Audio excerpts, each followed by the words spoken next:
Hello beavers, welcome to filmi craft. நான் உங்கள் அருண். இந்த எபிசோட நம்ம பார்க்க போகிறது கொலைச்சேவல். இந்த படத்துடைய கதை என்ன அப்படின்னு கேட்டிங்கன்னா, கலையரசன் தீபா பாலு ரெண்டு பேரும் ஹஸ்பண்ட் அண்ட் ஒய்ஃபு. இதில் தீபா பாலு ஒரு 9 மாதம் இப்போ கர்ப்பமாக இருக்கிறாங்க. இப்போ நிறைசூலி அப்படின்னு சொல்லி நம்ம கலையரசனுடைய குலதெய்வம் ஒன்று இருக்குது காட்டுக்குள்ளே. அந்த குலதெய்வத்தை பார்த்து ஒரு பூஜையை போடணும், போய் பொங்க வைக்கணும் அப்படிங்கிறதுக்காக இவங்க குடும்பத்தோடு கிளம்பி போய்கிட்டு இருக்காங்க. படத்துடைய ஆரம்பத்திலேயே கலையரசன் நீங்கள்லாம் முன்னாடி போங்க, நானும் என் சம்சாரமும் பின்னாடி வர்றோம் அப்படின்னு சொல்லி நான் பைக்கில் கூப்பிட்டு வரேன்னு சொல்லி எல்லாத்தையும் அனுப்பி விட்டுட்டு இவங்க ரெண்டு பேரும் பின்னாடி கிளம்புறாங்க. இவ்வளவுதான் கதை. இதுக்கப்புறம் இவங்க போனாங்க இல்லையா, போன வேலையை வெற்றிகரமாக முடித்து பொங்கலுங்கள்லாம் வச்சுட்டு வந்தாங்களா இல்லையா அப்படிங்கிறது தான் இந்த படத்துடைய மொத்த கதையை. இந்த படத்தை பொறுத்தளவுக்கு இந்த படம் ஆரம்பிக்கும் போதே ஏங்க இது கொட்டுக்காளி மாதிரியே இல்லை அப்படிங்கிற மாதிரியே ஒரு ஃபீல் அந்த படம் விட்டுருச்சு. காரணம் என்னென்னா, கொட்டுக்காளி எந்த அளவுக்கு ராவாக உண்மைக்கு நெருக்கமாக காட்சிகளாக பதிவு பண்ணப்பட்டதோ, கிட்டத்தட்ட ஒரு இடத்துல இருந்து ஆரம்பித்து ஒரு இடத்துல குடும்பத்தோடு போகிறதுக்குள்ளே என்ன நடக்குது அப்படிங்கிற ஒரு விஷயத்தை பதிவு பண்ணிச்சோ, கிட்டத்தட்ட அதே மாதிரி ஒரு கதைக்களத்தோடு தான் இந்த டீமும் களத்தில் இறங்கியிருக்கு. அந்த அளவுக்கு ராவாக உண்மைக்கு நெருக்கமாகத்தான் இந்த படத்தையும் காட்சிகளாக பதிவு பண்ணியிருக்கு இந்த டீமு. அதுலேயும் இந்த ஆணவ கொலை அப்படிங்கிற ஒரு விஷயத்தை எடுத்துக்கிட்டு அதுதான் கதையின் கருவாக மையமாக வச்சுக்கிட்டு களத்தில் இறங்கியிருக்கு இந்த டீமு.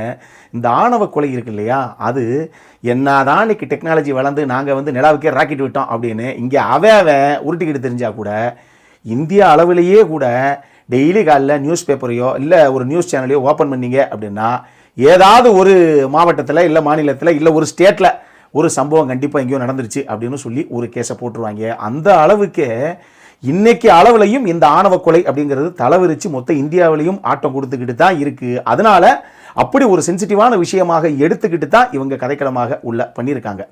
இதுலையும் இந்த படத்துடைய கிளைமேக்ஸ் அது ஆக்சுவலாக எக்ஸிக்யூட் பண்ணப்பட்ட லெவலில் எனக்கு மிகப்பெரிய ஆச்சரியத்தை கொடுத்துச்சு. அதுக்கு காரணம் என்னென்னா, ஏங்க இந்த கிளைமேக்ஸுக்கு இவங்க சூஸ் பண்ண அந்த டெரெயின் இருக்கு பாருங்க. இந்த மாதிரி ஒரு இடத்துல இப்போ ஒரு கதாபாத்திரம் இன்னொரு கதாபாத்திரத்தை தூக்கிட்டு ஓடணும் அப்படின்னு வச்சுக்கோங்களேன். ஒரு நீரோட மாதிரி இருக்குது, நடுவில் பாறையும் இதுவுமா இருக்குது. அப்படிங்கும்போது கொஞ்சம் யோசிச்சு பாருங்கள். நம்மளாம் ஃப்ரெண்ட்ஸோட போனால் ஒரு பாறைகளுக்கு நடுவில் அங்கங்கே அப்படி தண்ணிக்குள்ளே காலை வச்சுட்டு ஏறி இறங்குறதுக்கே நமக்கு அங்கங்கே வலிக்கும், ஸ்லிப் ஆகும். அப்படி இருக்கும்போது கையில் இன்னொரு கேரக்டரையும் தூக்கிட்டு ஒரு கேரக்டர் அந்த பாறையில் ஏறி இறங்கி ஓடுது அப்படிங்கிறது எந்த அளவுக்கு முதல்ல ஒரு ரிஸ்கியான சேலஞ்சிங்கான ஒரு டாஸ்க்கு. அதை இந்த டீமில் இருக்கக்கூடிய ஆர்டிஸ்ட் அந்த அளவுக்கு நல்லா பண்ணியிருக்காங்க. குறிப்பாக கலையரசன் எனக்கு எப்படிங்க அதை பண்ணார் அப்படிங்கிற மாதிரியே தோணுச்சு. அந்த அளவுக்கு எஃபர்ட் போட்டு ஒரு சில விஷயங்களை பண்ணியிருக்காரு. அவரும் சரி, தீபா பாலுவும் சரி, பாலசரனும் சரி, இந்த 3 பேர் தான் முக்கியமான கதாபாத்திரங்கள். இந்த 3 பேருமே என்ன தேவையோ அந்தந்த கதாபாத்திரங்களுக்கு அதை நேர்த்தியாகவே கொண்டு வந்திருக்காங்க ஸ்க்ரீனில். இதை தாண்டி சப்போர்ட்டிங் காஸ்ட்லையுமே அவங்கவுங்க வந்த ஆர்டிஸ்ட் எல்லாரும் என்ன தேவையோ அந்த கதாபாத்திரங்களுக்கு தேவையான விஷயங்களை பண்ணியிருக்காங்கன்னு வச்சுக்கோங்களேன். பிஜி முத்தையாவுடைய சினிமோட்டோகிராஃபியில் அந்த காடு சார்ந்த பகுதிகள் இதை ட்ரான் ஷாட்டாக இல்லை ஏரியல் ஷாட்டாக அவர் காட்சிப்படுத்தின விதம் டெஃபினட்டாக ஒரு ஹாண்டிங்கான ஃபீலை விடுது. அதுக்கு படத்துடைய பேக்ரவுண்ட் ஸ்கோரிங்கும் அங்கங்கே சப்போர்ட்டிவ் ஃபேக்டராக இருக்குது அப்படின்னு தான் நான் சொல்லுவேன். இப்படி ஒரு சில விஷயங்கள் இந்த கதைக்களத்தில் ரொம்ப சூப்பராக செட் அவுட் பண்ணப்பட்டுச்சு அப்படின்னு தான் நான் சொல்லுவேன். சரி, இதெல்லாம் ஒரு பக்கம் இருக்கட்டும். அந்த படத்துடைய பிரச்சனை என்ன அப்படின்னு கேட்டிங்கன்னா, ஆக்சுவலி நல்லா பார்த்துக்கோங்க.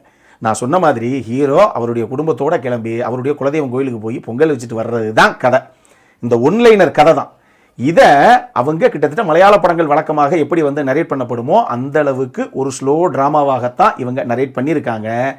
இதுலையும் எல்லாரும் கிளம்புனதுக்கப்புறம் சரி ரைட் நம்ம 2 பேர் கிளம்புவோம் அப்படின்னு ஒரு விளக்கை போட்டுட்டு வீட்டை சாத்திட்டு கிளம்புன அடுத்த தருணத்திலே கொஞ்ச நேரத்திலேயே அந்த விளக்கு அணைஞ்சு போகுது. ஒரு நல்ல காரியத்துக்கு போகும்போது விளக்கு கடைசியாக அணைஞ்சு போகுது அப்படிங்கிறது முதல்ல தமிழ் சினிமாவிலே வைக்கப்பட்ட காட்சியே அது.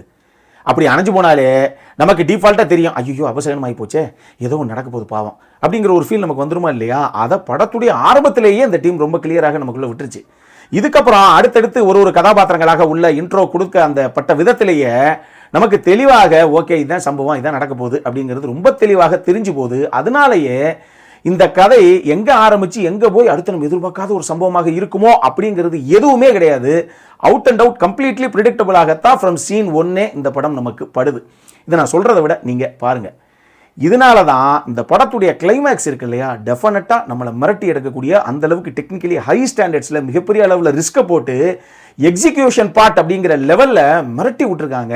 ஆனால் ஆரம்பத்திலேருந்து என்ன நடக்க போகுதுன்னே தெரியாமல் போயிட்டு கடைசியாக டப்புன்னு நம்ம கொஞ்சம் கூட எதிர்பார்க்காத இப்படி ஒரு சம்பவம் நடக்கும்போது நம்மளை அப்படி தூக்கி வாரி போட்டுரும் அந்த காட்சி. ஆனால் அது இந்த படத்தில் இதாங்க நடக்க போகுது, அதான் தெரிஞ்ச விஷயம் தானே அப்படின்னே பார்த்துட்டு போனதுனால இந்த கிளைமேக்ஸ் ஆக்சுவலி நமக்குள்ளே விட வேண்டிய இம்பாக்டை பெருசாக விடலையோ அப்படிங்கிற மாதிரியே எனக்கு ஒரு ஃபீல். இன்னொரு பக்கம் இந்த படத்துடைய செகண்ட் ஹாஃப்ல எங்க ஹீரோ ஹீரோயின் 2 பேரும் வந்து காதலிச்சு கல்யாணம் பண்ணிக்கிட்டாங்கன்னு படத்துடைய ஆரம்பத்தில் ஒரு சில வசனங்கள்ல கிளியராக இவங்க சொல்லிட்டாங்க. இதுக்கப்புறம் செகண்ட் ஹாஃப்ல இவங்களுக்குள்ள எப்படி இந்த காதல் வந்து கைகூடிச்சு கணிச்சிங்கிறதுக்கு எதுக்கு ஒரு 15-20 நிமிஷம் சீக்வன்ஸ்?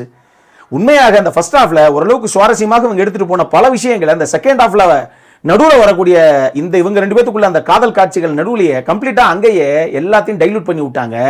இதுக்கப்புறம் அந்த கடைசி 20 நிமிஷம் இருக்கக்கூடிய அந்த கிளைமேக்ஸ் சீக்வன்ஸ் மட்டும்தான் என்னங்க இப்படி அப்படிங்கிற மாதிரி ஒரு ஃபீலை கொடுக்குதே தவிர மீதி எல்லாமே கம்ப்ளீட் ஆகிறதுக்கு முன்னாடியே டைல்யூட் ஆகி போயிடுச்சு நமக்கு. இது பத்தாததுக்கு படத்துடைய ஆரம்பத்திலேயே ஒரு அம்மா ஒரு சின்ன பொண்ணுகிட்ட இங்கே பாரு அந்த காட்டுப்பகுதியில் போகாத சொன்னா கேளு தெரியுதா, அந்த டிஃபன் பாக்ஸ் எடுத்து அந்த பக்கம் போகாத அப்படின்னு சொல்லி அந்த பொண்ணு கடைசியாக டிஃபன் பாக்ஸ் எடுத்து காட்டுக்குள்ளே போய் ஒரு சம்பவம் ஒன்று நடக்கும். ஒரு கிட்டத்தட்ட ஒரு ஹாரர் எலமெண்ட் மாதிரி ஒரு விஷயத்தை அங்கே ஒர்க் அவுட் பண்ணி வச்சிருப்பாங்க. ஆனால் அது படத்துடைய ஆரம்பத்தில் வைக்கப்பட்ட ஒரு காட்சி. அந்த காட்சி எதுக்காக வைக்கப்பட்டது, அதை எதை மீன் பண்ணுறாங்க, அது எங்கே வந்து ரிலேட் பண்ணாங்கிறதெல்லாம் இன்னும் கொஞ்சம் கன்வின்சிங்காக சொல்லியிருந்தாங்கன்னா தான் படம் பார்க்குற பல பேருக்கு அந்த காட்சி எதுக்கு வைக்கப்பட்டது அப்படிங்கிறதே புரிஞ்சிருக்கும். அதை இன்னும் உங்கள் ப்ராப்பராக கன்வின்சிங்காக அந்த சீக்வன்ஸை பெருசாக இந்த மொத்த கதைக்குமே பெருசாக வலு சேர்க்குற மாதிரி எங்கேயுமே அது ஒர்க் அவுட் ஆகிற மாதிரி இவங்க செட் அவுட் பண்ணலை. அது ஒரு பிரச்சனை. இந்த மாதிரி அங்கங்கே ஒரு சில விஷயங்கள் இந்த படத்தில் இருக்கத்தான் செய்யுது. உண்மையாக ஆணவ கொலை அப்படின்னு இன்னைக்கு டேட்லையும் சொல்லப்பட வேண்டிய அழுத்தமான ஒரு விஷயத்தை எடுத்து தான் இந்த டீம் பண்ணியிருக்கு. பட் இருந்தாலும் இந்த கதை மொத்தமாக நரேட் பண்ணப்பட்ட விதத்தில் சுமாரான ஒரு படமாக போச்சோ அப்படிங்கிற மாதிரி தான் இந்த படம் எனக்குள்ள ஒரு ஃபீலை விட்டுச்சு. அடல் கானடை பொறுத்தளவுக்கு செக்ஷுவலாக எதுவுமே கிடையாது. ஆனால் ரத்தம் தெறிக்க ரொம்ப ஹெவியான ஒரு சம்பவம் கிளைமேக்ஸில் இருக்குது. அப்படி இருக்கும்போது இந்த படம் UA 16+ எப்படி சேர்த்தாங்க அப்படிங்கிறதே தெரியல. டெஃபினட்டாக அது A-certified படம் தான் நான் சொல்லுவேன். இதனுடைய அந்த வயலன்ஸுக்காகவே நான் கண்டிப்பாக அப்படி தான் சொல்லுவேன். அது அதுக்கப்புறம் உங்களுடைய கால் தான். ஏன்னா UA 16+ தான் அந்த படம் கொடுக்கப்பட்டிருக்கு. இதை மைண்டில் வச்சுக்கோங்க. இந்த படம் இப்போ தியேட்டர்ஸில் வெளியாகிருக்கு. அப்புறம் நான் இதே மாதிரி இன்னொரு வீடியோவோட அடுத்த முறை உங்களை சந்திக்கிற வரைக்கும் இட்ஸ் அருண் சைனிங் ஆஃப்.